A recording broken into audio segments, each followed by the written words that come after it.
Chapter 2 of Epoch 2 of The Woman in White, and Laura and her sister, her half-sister, Marian Holcomb, will be reunited in this chapter. Laura's been away for 6 months on her honeymoon tour with her husband, Sir Percival FINALLY, and they've been in contact with Count Fosco and his wife, who is Laura's aunt, Lady Fosco. Well, here we go for this chapter, the second. June 15th. The confusion of their arrival has had time to subside. 2 days have elapsed since the return of the travelers, and that interval has sufficed to put the new machinery of our lives at Blackwater Park in fair working order. I may now return to my journal with some little chance of being able to continue the entries in it as collectedly as usual. I think I must begin by putting down an odd remark which has suggested itself to me since Laura came back.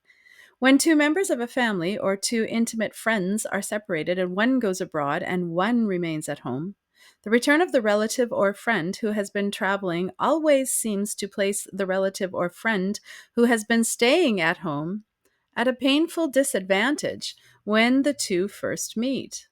The sudden encounter of the new thoughts and new habits eagerly gained in the one case with the old thoughts and old habits passively preserved in the other seems at first to part the sympathies of the most loving relatives and the fondest friends, and to set a sudden strangeness, unexpected by both and uncontrollable by both, between them on either side. After the first happiness of my meeting with Laura was over, after we had sat down together hand in hand to recover breath enough and calmness enough to talk, I felt this strangeness instantly, and I could see that she felt it too. It has partially worn away now that we have fallen back into most of our old habits, and it will probably disappear before long. But it has certainly had an influence over the first impressions that I have formed of her, now that we are living together again, for which reason only I have thought fit to mention it here. She has found me unaltered, but I have found her changed. Changed in person, and in one respect, changed in character. I cannot absolutely say that she is less beautiful than she used to be. I can only say that she is less beautiful to me. Others who do not look at her with my eyes and my recollections would probably think her improved. There is more color and more decision and roundness of outline in her face than there used to be, and her figure seems more firmly set and more sure and easy in all its movements than it was in her maiden days. But I miss something when I look at her, something that once belonged to the happy innocent life of Laura Fairley, and that I cannot find in Lady Glyde. There was in that old times a freshness, a softness, an ever-varying and yet ever-remaining tenderness of beauty in her face, the charm of which it is not possible to express in words, or, as poor Hartright used to often say, in painting either. This is gone. I thought I saw the faint reflection of it for a moment when she turned pale under the agitation of our sudden meeting on the evening of her return, but it has never reappeared since. None of her letters had prepared me for a personal change in her.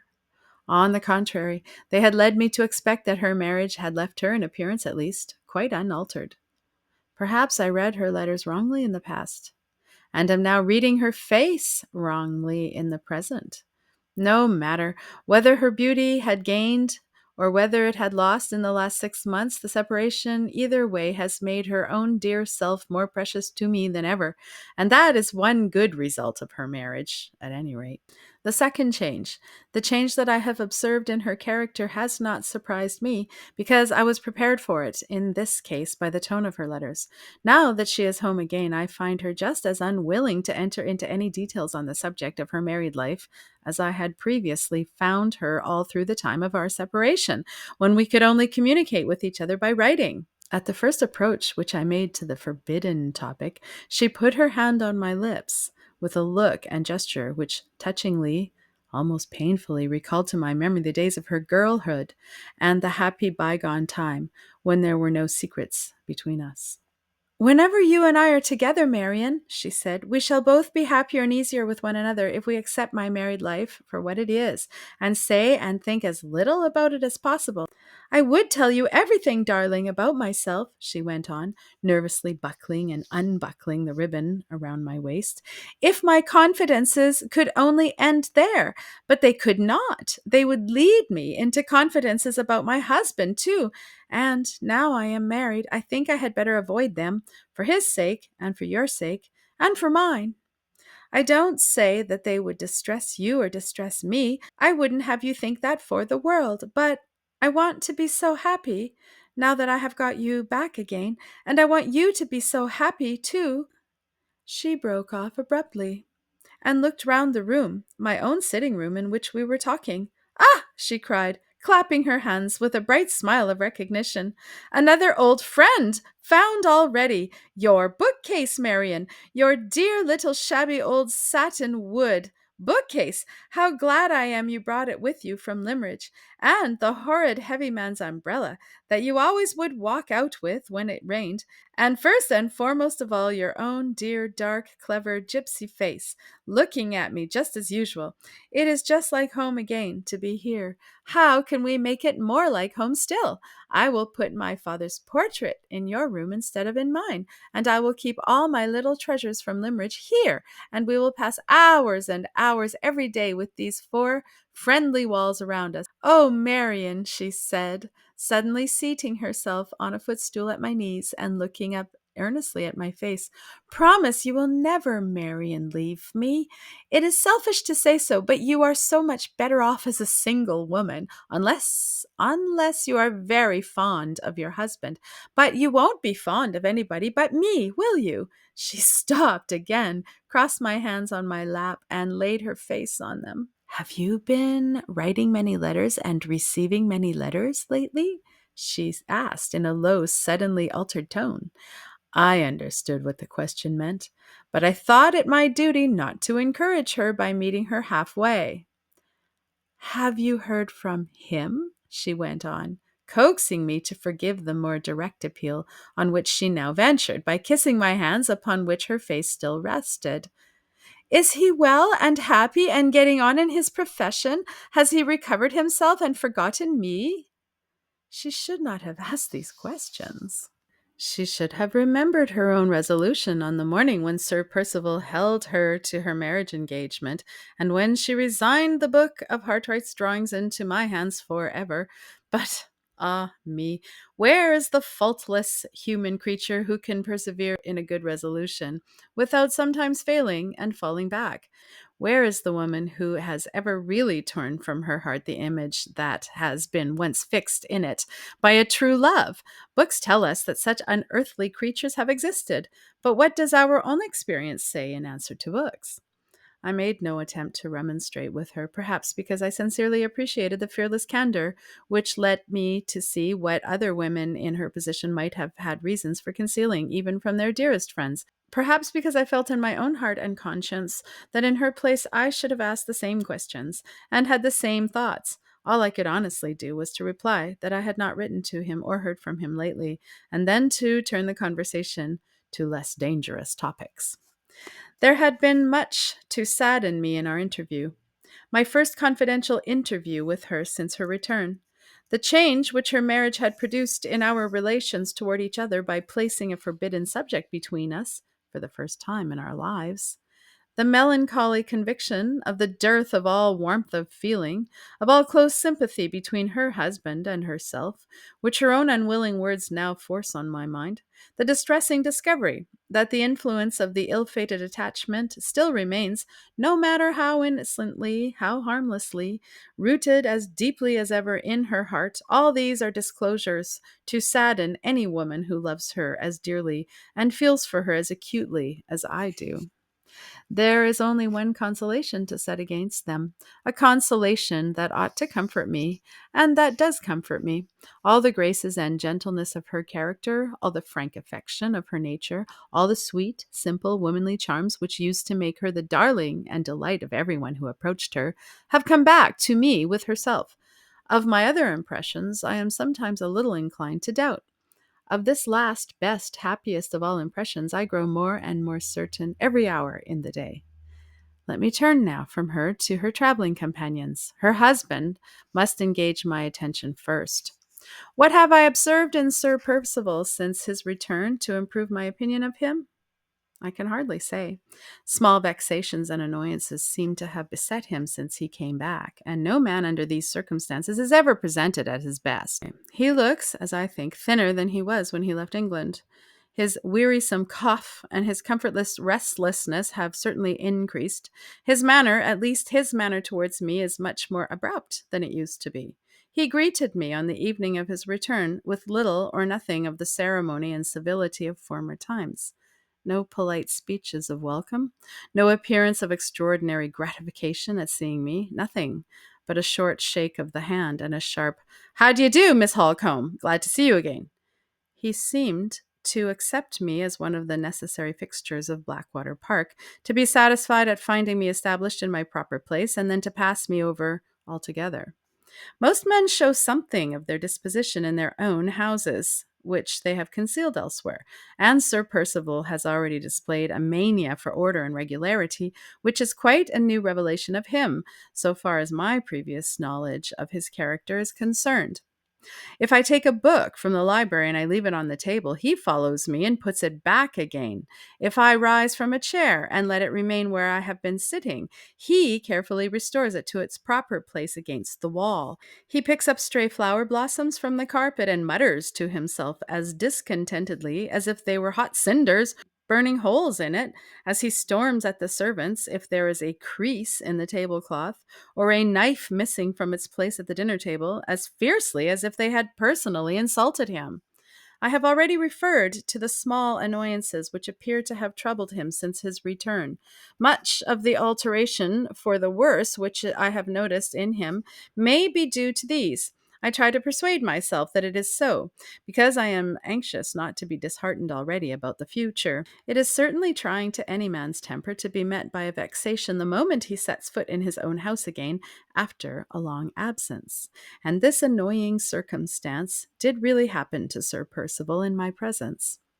On the evening of their arrival, the housekeeper followed me into the hall to receive her master and mistress and their guests. The instant he saw her, Sir Percival asked if anyone had called lately. The housekeeper mentioned to him in reply what she had previously mentioned to me, the visit of the strange gentleman, to make inquiries about the time of her master's return. He asked immediately for the gentleman's name. No name had been left. The gentleman's business? No business had been mentioned. What was the gentleman like? The housekeeper tried to describe him, but failed to distinguish the nameless visitor in any personal peculiarity which her master could recognize. Sir Percival frowned, stamped angrily on the floor, and walked on into the house, taking no notice of anybody. Why he should have been so discomposed by a trifle I cannot say, but he was seriously discomposed, beyond all doubt. Upon the whole, it will be best perhaps if I abstain from forming a decisive opinion of his manners, language, and conduct in his own house, until time has enabled him to shake off the anxieties, whatever they may be, which now evidently troubled his mind in secret. I will turn over to a new page, and my pen shall let Laura's husband alone for the present. The two guests, the Count and Countess Fosco, come next in my catalogue. I will dispose of the Countess first, so as to be done with the woman as soon as possible. Laura was certainly not chargeable with any exaggeration in writing me word that I would hardly recognize her aunt again when we met. Never before have I beheld such a change produced in a woman by her marriage as has been produced in Madame Fosco. As Eleanor Fairley, aged 37, she was always talking pretentious nonsense and always worrying the unfortunate men with every small exaction which a vain and foolish woman can impose on long-suffering male humanity. As Madame Fosco, aged 43, she sits for hours together without saying a word, frozen up in the strangest manner in herself. The hideously ridiculous love locks, which used to hang on either side of her face, are now replaced by stiff little rows of very short curls, of the sort one sees in old-fashioned wigs. A plain, matronly cap covers her head and makes her look, for the first time in her life since I remember her, like a decent woman. Nobody putting her husband out of the question, of course, now sees in her what everybody once saw. I mean, the structure of the female skeleton in the upper regions of the collarbones and the shoulder blades, clad in quiet black or gray gowns made high round the throat, dresses that she would have laughed at or screamed at, as the whim of the moment inclined her, in her maiden days. She sits speechless in corners, her dry white hands, so dry that the pores of her skin look chalky, incessantly engaged either in a monotonous embroidery work or in rolling up endless cigarettes for the Count's own particular smoking. On the few occasions when her cold blue eyes are off her work, they are generally turned on her husband, with the look of mute, submissive inquiry, which we are all familiar with in the eyes of a faithful dog. The only approach to an inward thaw, which I have yet detected under her outward covering of icy constraint, has betrayed itself once or twice in the form of a suppressed tigerish jealousy of any woman in the house, the maids included, to whom the Count speaks, or on whom he looks with anything approaching to special interest or attention. Except in this one particular, she is always morning, noon, and night, indoors and out, fair weather or foul, as cold as a statue, and as impenetrable as the stone out of which it is cut.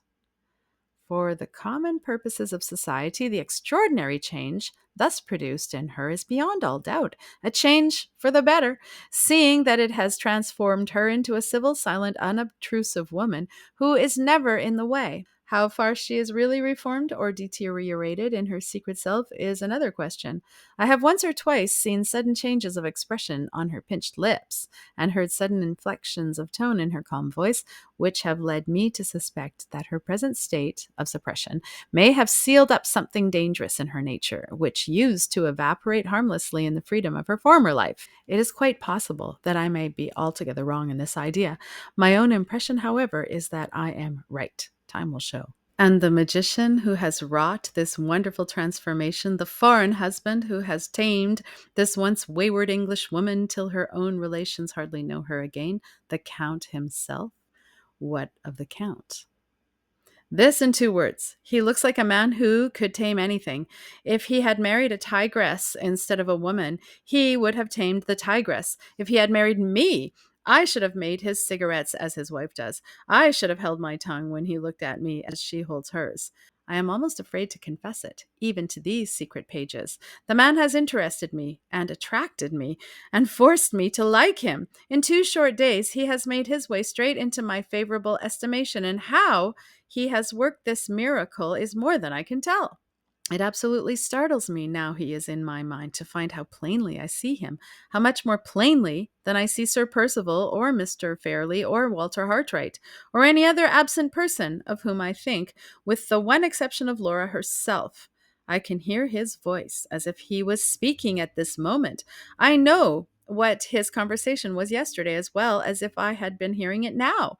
How am I to describe him? There are peculiarities in his personal appearance, his habits, and his amusements, which I should blame in the most bold terms, or ridicule in the most merciless manner, if I had seen them in another man.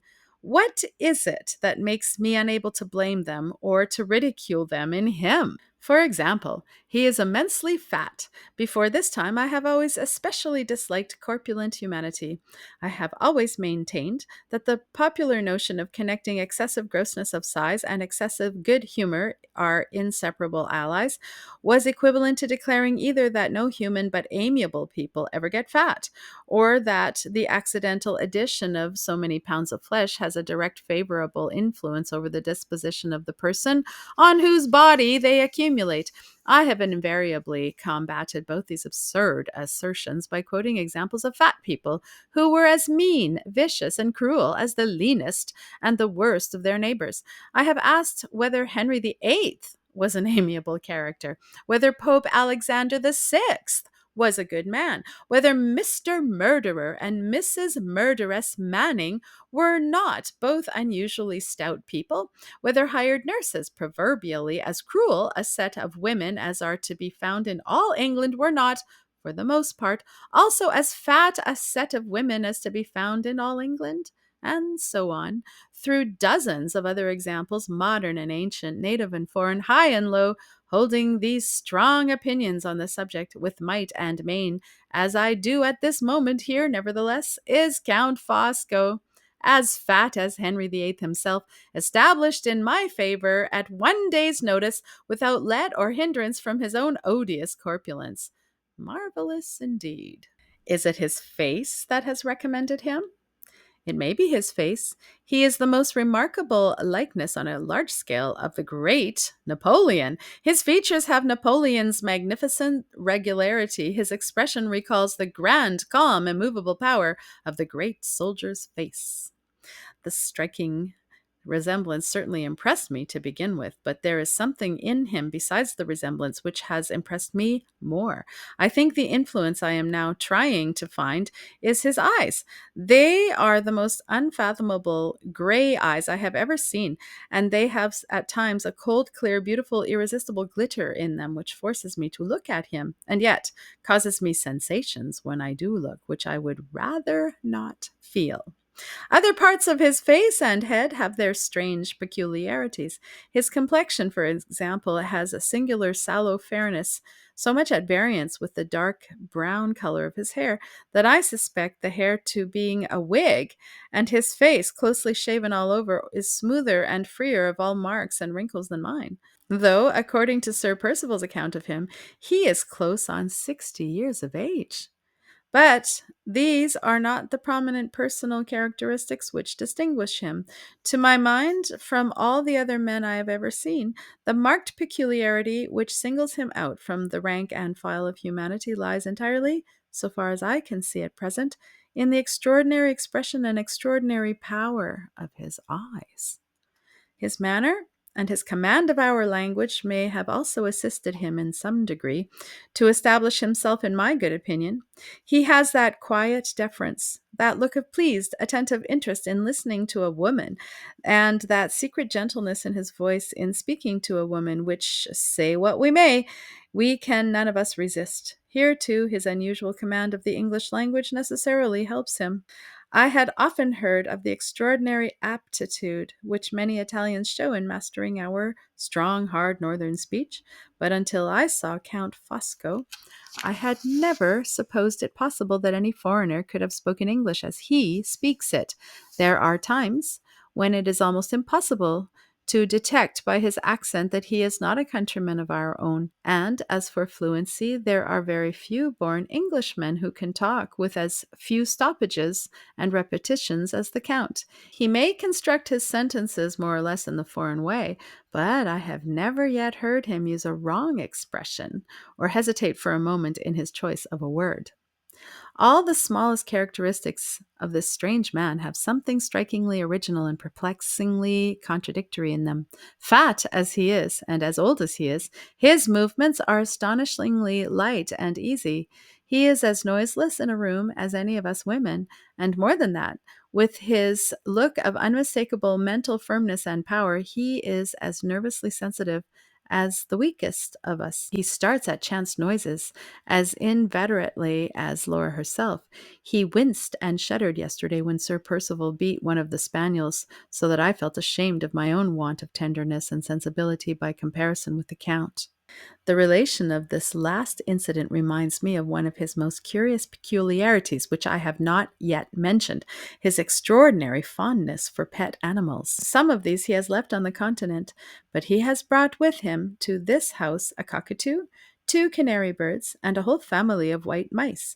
He attends to all the necessities of these strange favorites himself, and he has taught the creatures to be surprisingly fond of him and familiar with him. The cockatoo, a most vicious and treacherous bird towards everyone else, absolutely seems to love him. When he lets it out of its cage, it hops onto his knee and claws its way up his great body and rubs its top knot against his sallow double chin in the most caressing manner imaginable. He has only to set the doors of the canaries' cages open and to call them, and the pretty little cleverly trained creatures perch fearlessly on his hand, mount his fat outstretched fingers one by one when he tells them to go upstairs, and sing together as if they would burst their throats with delight when they get to his top finger. His white mice live in a little pagoda of gaily painted wirework, designed and made by himself. They are almost as tame as the canaries, and they are perpetually let out like the canaries. They crawl all over him, popping in and out of his waistcoat and sitting in couples, white as snow, on his capacious shoulders. He seems to be even fonder of his mice than of his other pets, smiles at them and kisses them, and calls them by all sorts of endearing names. If it be possible to suppose an Englishman with any taste for such childish interests and amusements as these, that Englishman would certainly feel rather ashamed of them, and would be anxious to apologize for them in the company of grown-up people. But the Count, apparently, sees nothing ridiculous in the amazing contrast between his colossal self and his frail little pets. He would blandly kiss his white mice and twitter to his canary birds amid an assembly of English fox hunters, and would only pity them as barbarians when they were all laughing their loudest at him. It seems hardly credible while I am writing it down, but it is certainly true that this same man, who has all the fondness of an old maid for his cockatoo, and all the small dexterities of an organ boy in managing his white mice, can talk when anything happens to rouse him with a daring independence of thought, a knowledge of books in every language, and an experience of society in half the capitals of Europe, which would make him the prominent personage in any assembly of the civilized world. This trainer of canary birds, this architect of a pagoda for white mice, is, as Sir Percival himself has told me, one of the first experimental chemists living, and has discovered, among other wonderful inventions, a means of petrifying the body after death, so as to preserve it as hard as marble to the end of time. This fat, indolent, elderly man, whose nerves are so finely strung that he starts at chance noises and winces when he sees a house spaniel get a whipping, went into the stable yard on the morning after his arrival and put his hand on the head of a chained bloodhound, a beast so savage that the very groom who feeds him keeps it out of his reach. His wife and I were present, and I shall not forget the scene that followed, short as it was. "Mind that dog, sir," said the groom. "He flies at everybody." "He does that, my friend," replied the Count quietly, "because everybody is afraid of him. Let us see if he flies at me."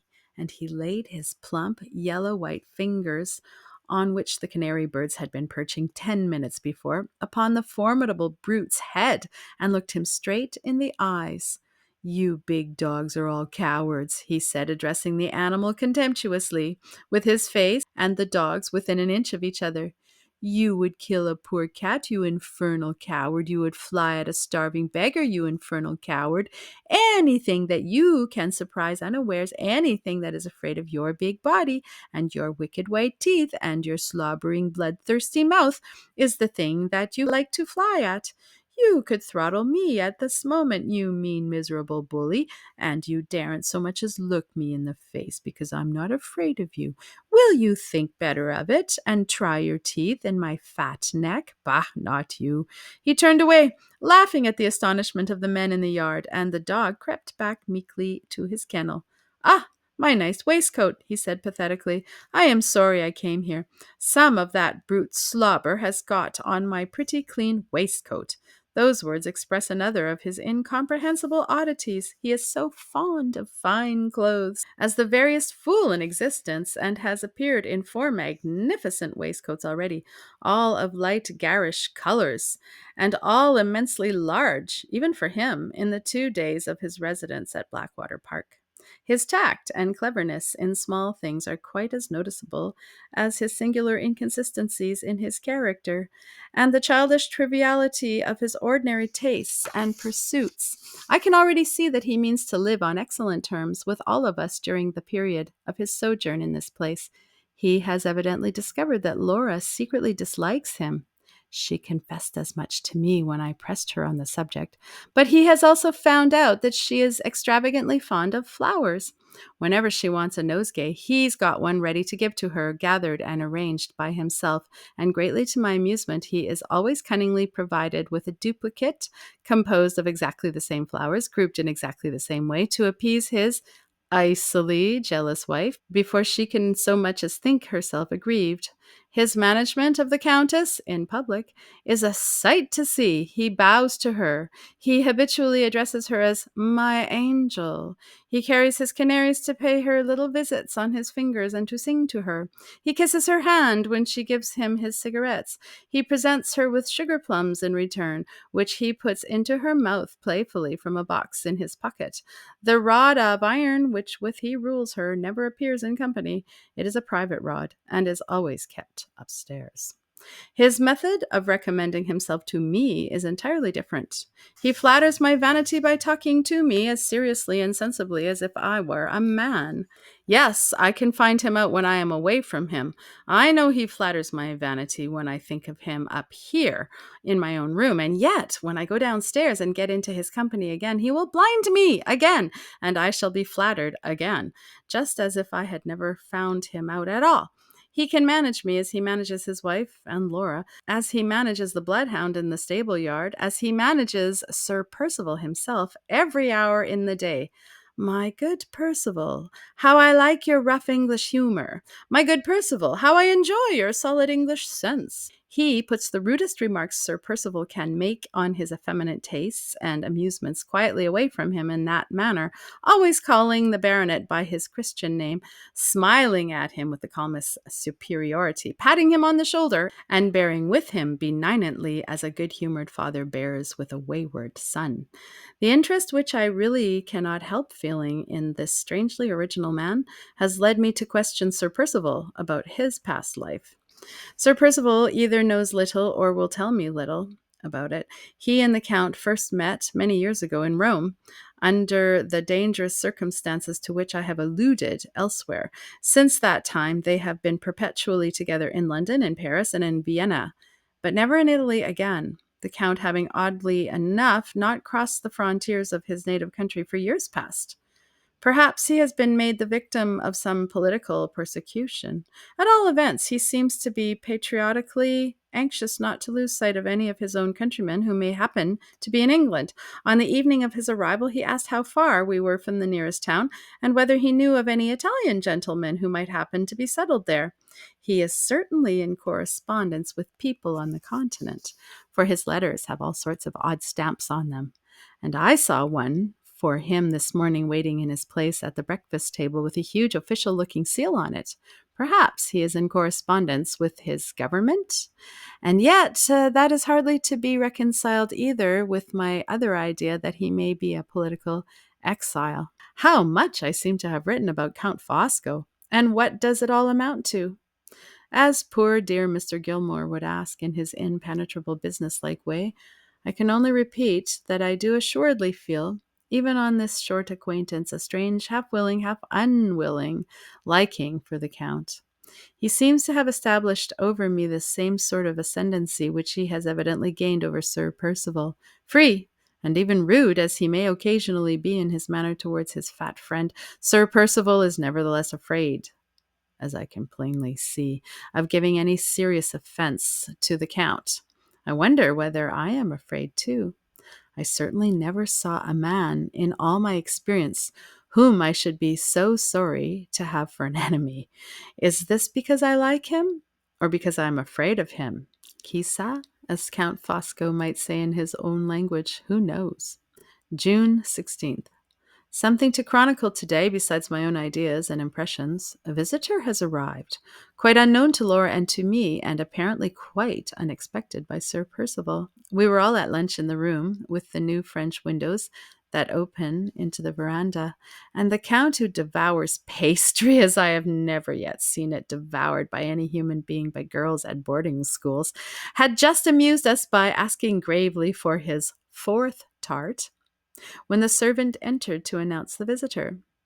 "Mr. Merriman has just come, Sir Percival, and wishes to see you immediately." Sir Percival started and looked at the man with an expression of angry alarm.